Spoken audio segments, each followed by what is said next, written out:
The Cotton Commission is at the Sunbelt Ag Expo this week promoting a new campaign aimed at not only promoting the benefits of cotton, but how it can help save the environment. WLB News 10's Greg Lloyd had the opportunity to speak with the Commission's executive director earlier this week. The vendors at this year's Sunbelt Ag Expo is the Georgia Cotton Commission. Taylor Seals is the executive director. He joins us now. And Taylor, I realize that one of the things that you all wanted to talk about this year is the Plant Not Plastic campaign. Tell me a little bit about that and where microplastics come from. Well, Greg, the Plant Not Plastic campaign is a new concerted industry effort, really across industries, those that are supportive of natural fibers, to highlight the concerns that the leaching of microplastics has on our bodies and the environment, et cetera.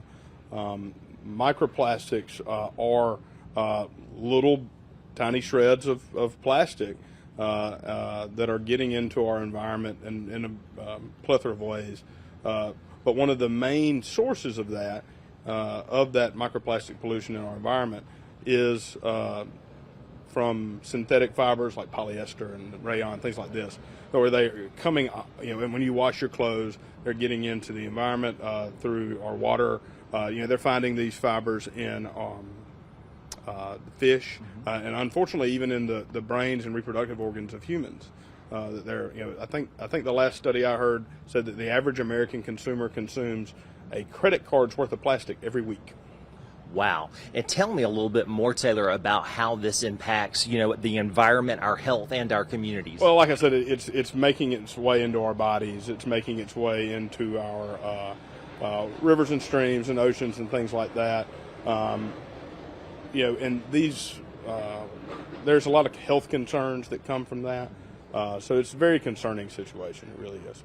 And we can all play a part in avoiding this concerning situation. What can we do to cut down on microplastics? So, like I said, if one of the leading sources is from polyester products and synthetic fibers, one of the best ways to get around that is to wear cotton. By buying cotton, not only are you avoiding the microplastic situation, but you're also supporting local farmers, your local community, and now, as these studies will show, your environment.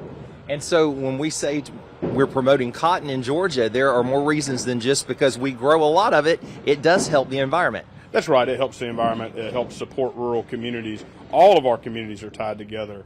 So whether you live in rural or urban, anywhere in between, not only are you supporting that local economy, you are supporting yourself as well. All right, Taylor, thank you so much for being with us. And be sure that you make a point of coming out and visiting the Georgia Cotton Commission exhibit here at the Sunbelt Ag Expo.